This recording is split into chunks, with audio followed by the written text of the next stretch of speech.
오늘은 공동체를 세우는 지혜를 강구하라, 공동체를 세우는 지혜를 강구하라는 제목을 가지고 함께 은혜를 나누려고 합니다.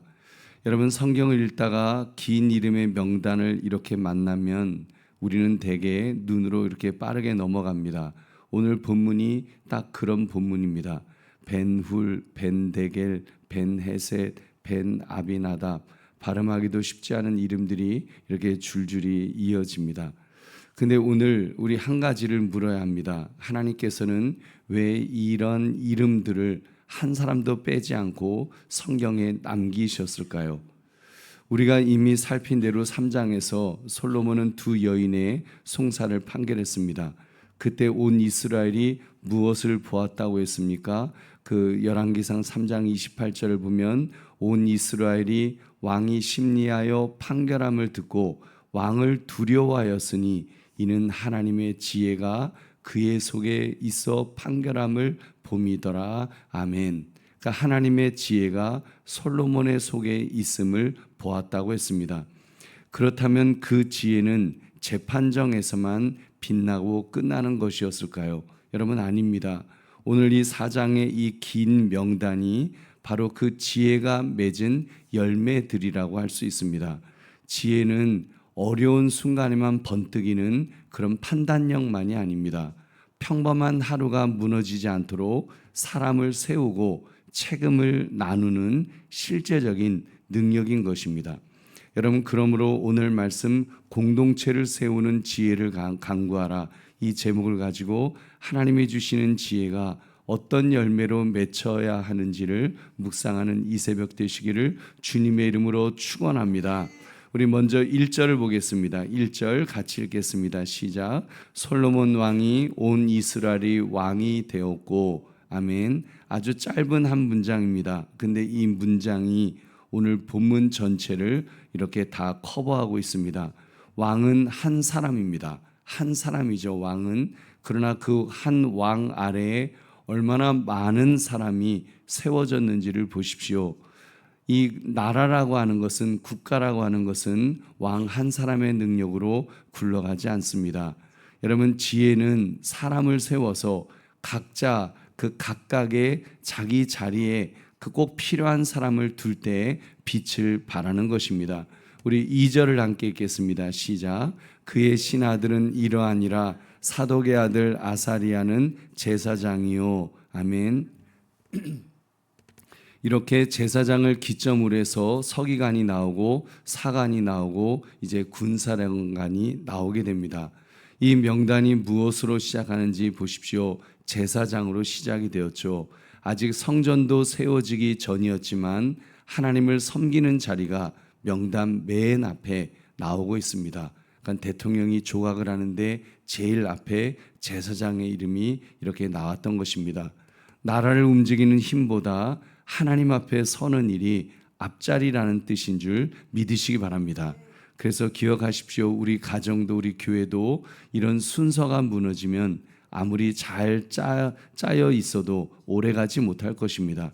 여러분, 이렇게 먼저 그 제사장의 이름이 나오고 이어지는 말씀들을 쭉 보시기 바랍니다. 우리 5절을 함께 읽겠습니다. 시작. 나단의 아들 아사리야는 지방 관장의 두령이요 나단의 아들 사봇은 제사장이니 왕의 벗이요. 아멘. 지금 사봇은 왕의 벗이라고 그랬습니다.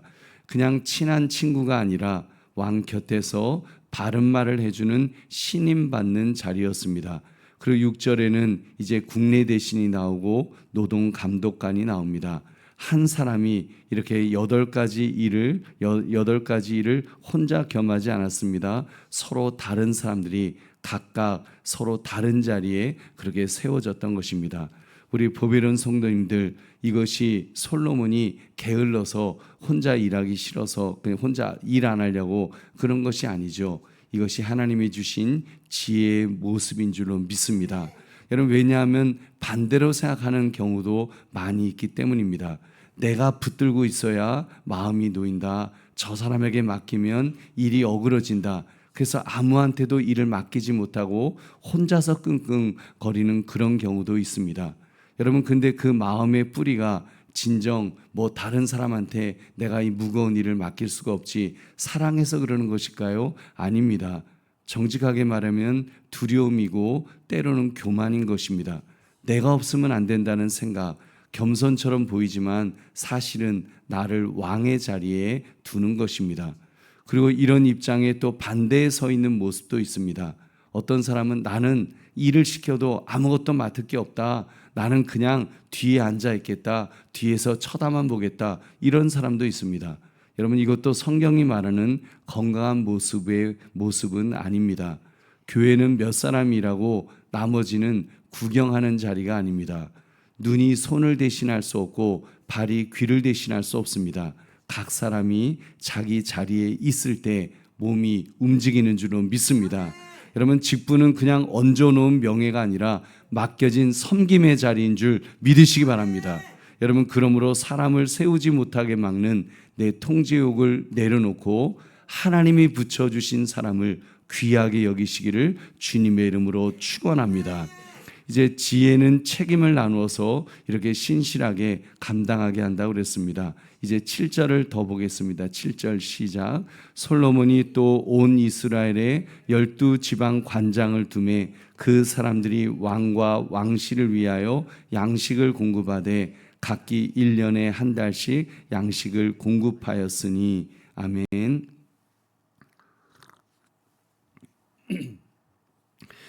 이렇게 지금 12지파니까 1년에 한 달씩 양식을 공급한 것 같습니다. 여기 두 가지를 놓치지 마십시오. 첫 번째는 지역입니다. 에브라임 산지, 납달리, 이사갈, 베냐민, 길앗 8절부터 19절까지 온 나라가 빠짐없이 이렇게 나뉘어 있습니다. 두 번째는 기간입니다. 각기 1년에 한 달씩. 막연히 다 같이 열심히 합시다가 아니라 누가 어디를 언제 맡을지 분명하게 정해놓고 공평하게 그 일을 감당하도록 그렇게 한 것입니다. 우리 보배로운 성도님들, 하나님이 주시는 지혜는 이렇게 구체적인 줄로 믿습니다.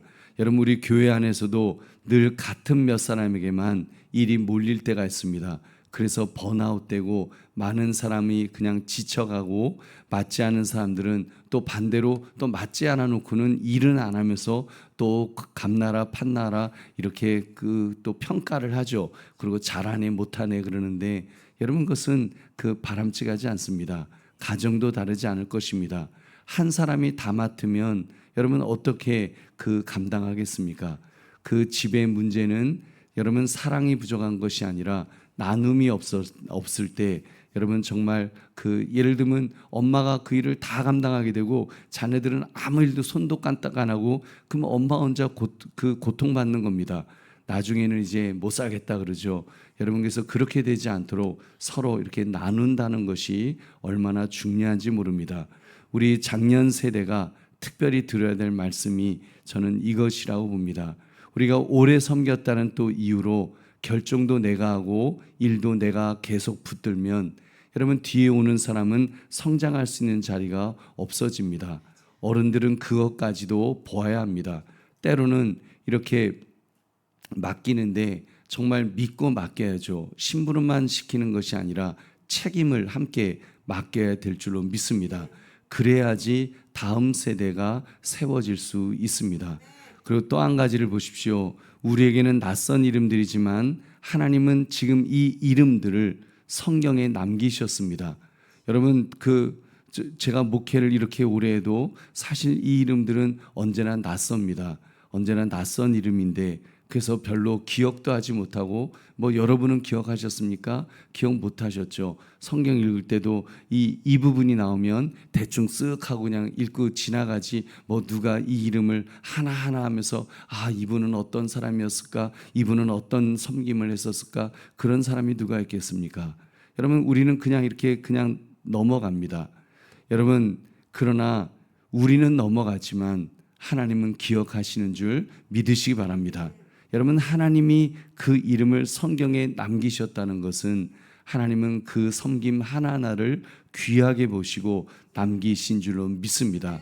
그렇습니다. 새벽마다 아무도 모르게 기도하는 이름, 주방에서 국을 끓이는 그 이름, 주차장에서 서 있는 그 이름, 여러분 아무도 보지 않는 데서 섬기는 그 이름, 사람은 몰라줘도 하나님은 아시는 줄 믿으시기 바랍니다. 여러분, 하나님은 아십니다. 그래서 오늘 우리가 어제 이어서 이렇게 읽은 이 말씀도 보면은 오히려 그 아기의 재판에서는 그 두 여인에 대해서 이름도 나오지 않지만, 여러분, 지금 이 한 줄도 아닌 한 이름 잠깐 나오는 이 이름들, 이들이 정말 주님을 섬기는 마음으로 섬길 때 하나님께서 그 이름을 기억하신 줄로 믿습니다. 그러므로 우리가 남의 몫을 저울질하기 전에 내게 맡기신 그 한 가지를 끝까지 감당하시기를 주님의 이름으로 축원합니다. 하나님이 기억하실 줄 믿으시기 바랍니다. 근데 여러분, 여기서 멈추면 안 됩니다. 우리 6절을 우리 다시 보겠습니다. 6절 같이 읽겠습니다. 시작. 아이살은 국내 대신이요 압다의 아들 아도니람은 노동 감독관이더라. 아멘. 노동 감독관이라 그랬습니다. 백성을 불러다가 일을 시키는 자리입니다. 이 한 사람의 직책 속에 나라 전체의 큰 아픔이 숨겨져 있습니다. 여러분, 세월이 흘러서 이제 솔로몬이 죽지요. 솔로몬이 죽은 다음에 백성들이 솔로몬의 아들 르호보암에게 무엇이라고 부르짖었습니까? 열왕기상 12장 4절에 보면은 이런 말씀이 나옵니다. 왕의 아버지가 우리의 멍에를 무겁게 하였으나 왕은 이제 왕의 아버지가 우리에게 시킨 이 고역과 매운 무거운 멍에를 가볍게 하소서. 그리하시면 우리가 왕을 섬기겠나이다. 멍에가 무거웠다고 했습니다. 근데 결국 나라가 분열되는 원인 중에 하나가 되지 않았습니까? 잊지 맙시다. 조직이 잘 돌아간다고 그것이 곧 은혜는 아닐 수 있습니다. 책임이 잘 나뉘어 있어도 그 모든 일이 왕의 집과 왕의 영광만을 위한 것이면 백성에게는 짐이 되는 법입니다. 우리가 솔로몬은 정말 영광이 너무나 정말 그 높은 그 영광을 우리가 잘 알고 있지만, 솔로몬의 영광이 있기까지 사실 백성들의 고열이 빨리는 그런 아픔이 있었던 것입니다. 여러분, 교회도 그렇습니다. 부서가 잘 짜였다고 사람이 살아나는 것은 아닐 수 있습니다. 그 질서가 누구를 위한 질서인지를 우리는 늘 묻고 또 물어야 될 것입니다. 왜냐하면 사람을 세우려고 만든 자리가 어느 순간 사람을 누르는 자리로 바뀔 수 있기 때문입니다. 섬기라고 준 직분이 대접받는 자리로 변할 수 있다는 것입니다.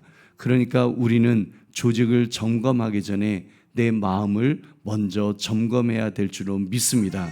그러므로 우리의 모든 계획과 조직을 주님 앞에 먼저 내어놓는 그런 저와 여러분 되시기를 주님의 이름으로 축원합니다. 여기서 우리는 한 분께로 이제 옮겨져야 될 것입니다.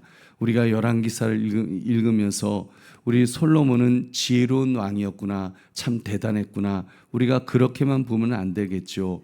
왜냐하면 그 왕국에서는 백성들이 왕의 상을 차려드렸습니다. 여러분, 좀 전에 말씀드린 것처럼 솔로몬은 영광을 얻었지만 그 영광을 얻기까지 많은 백성들이 얼마나 고통이 있었습니까? 12지방이 돌아가면서 왕의 집을 먹였습니다. 대접해 드렸던 것입니다. 그렇다면 우리의 참된 왕은 누구실까요? 여러분, 우리의 참된 왕은 누구실까요? 여러분, 솔로몬보다 크신 왕이 오셨습니다. 우리의 왕은 여러분 정말 우리 예수 그리스도인 줄 믿으시기 바랍니다. 여러분, 우리가 이것을 잊지 말아야 됩니다. 때로는 어떤 교회들은 목회자가 왕이 되는 경우도 있고 어떤 직분자가 왕이 되는 경우도 있습니다. 여러분, 그것은 잘못된 것입니다. 우리의 왕은 오직 예수 그리스도 한 분밖에 안 계신 줄 다시 한번 믿으시기 바랍니다. 우리 누가복음 11장 31절에 성경은 이렇게 말씀합니다. 심판 때에 남방 여왕이 일어나 이 세대 사람을 정죄하리니 이는 그가 솔로몬의 지혜로운 말을 들으려고 땅 끝에서 왔음이거니와 솔로몬보다 더 큰 이가 여기 있으며. 아멘. 솔로몬보다 더 큰 이 예수 그리스도이십니다. 예수님은 자기 백성들에게 자기 상을 차리라고 하지 않으셨습니다. 마가복음 10장 45절에 주님은 말씀하였습니다. 인자가 온 것은 섬김을 받으려 함이 아니라 도리어 섬기려 하고 자기 목숨을 많은 사람의 대속물로 주려 함이니라. 아멘. 우리의 왕은 섬김을 받으려고 오신 것이 아니라 섬기려고 오셨다고 하셨습니다. 보배로운 성도님들, 솔로몬의 나라에서는 백성이 왕을 먹였지만 예수님의 나라에서는 왕이 자기 백성들을 여러분 먹이시는 줄로 믿습니다. 그것도 자기 생명으로 먹이십니다. 자기 생명으로 나는 생명이라 하시면서, 나는 산떡이라 하시면서, 나를 먹으라고 하시면서 백성들을 먹이십니다. 우리 위에 얹혀있던 죄의 무거운 멍에를 그분이 십자가에서 예수님께서 대신 져 주신 줄로 믿습니다. 우리가 벗을 수 없던 그 짐을 왕이 자기 어깨에 지시고 골고다 언덕까지 올라가셨습니다. 그리고 사흘 만에 다시 살아나셔서 교회의 머리가 되신 줄로 믿습니다. 무덤이 열린 그 아침부터 이 왕의 다스림은 한 번도 끊어진 적이 없습니다. 우리 주님이 왕이 되셔서 우리를 다스리신 줄로 믿습니다. 지금도 성령을 보내셔서 각 사람에게 은사를 나누어 주시며 우리 그 그리스도의 몸을 자라게 하시는 줄로 믿습니다. 그러니까 우리가 섬기는 것은 은혜를 얻기 위함이 아닙니다. 이미 받은 은혜가 너무 커서 정말 우리가 우리의 왕이신 예수 그리스도로부터 받은 은혜가 너무 커서 감사의 반응으로 우리는 나오는 것입니다. 손과 발로, 입술로, 몸으로 하나님께 감사와 찬송과 영광을 돌리는 줄로 믿습니다. 우리 말씀을 맺습니다. 하나님은 왜 그 낯선 이름들의 명단을 이렇게 성경에 남기셨다고 했습니까? 지혜가 그렇게 생겼기 때문입니다. 지혜는 혼자 다 해내는 능력이 아니라 사람을 세우고 책임을 나누어 공동체를 살리는 질서인 줄로 믿습니다. 우리 보배로운 성도님들, 오늘 새벽 우리 자신에게 물읍시다. 나는 혼자 붙들고 놓지 못하고 있는 것은 혹시 없는가? 아니면 맡겨진 자리에서 슬며시 물러나 있지는 않는가? 여러분, 붙들고 놓지 못하는 마음도 또 책임을 피하는 마음도 여러분, 그것은 주님이 원하시는 지혜로운 모습이 아닙니다. 우리 그런 어리석은 것들을 다 내려놓읍시다. 그리고 오늘 하루 우리 두 가지만 우리 붙듭시다. 혼자 지고 있던 일 하나를 한 사람과 이제 의논하여 일을 나누어 주는 것, 또 내게 맡겨진 그 한 가지를 미루지 말고 끝까지 감당하는 것, 여러분, 우리를 위해 목숨을 내어주신 왕을 위해서 우리가 살아가는 일인 줄로 믿습니다. 또 우리가 그렇게 살아갈 때 주님께서 우리에게 힘을 주실 줄로 믿습니다. 그러므로 공동체를 세우는 지혜를 강구하라, 이 제목처럼 날마다 주님께 듣는 마음을 구하고 사람을 세우며 또 맡은 자리를 지켜 교회를 든든히 세워나가시는 저와 여러분 되시기를 주님의 이름으로 축원합니다. 우리 기도하겠습니다. 말씀 생각하시면서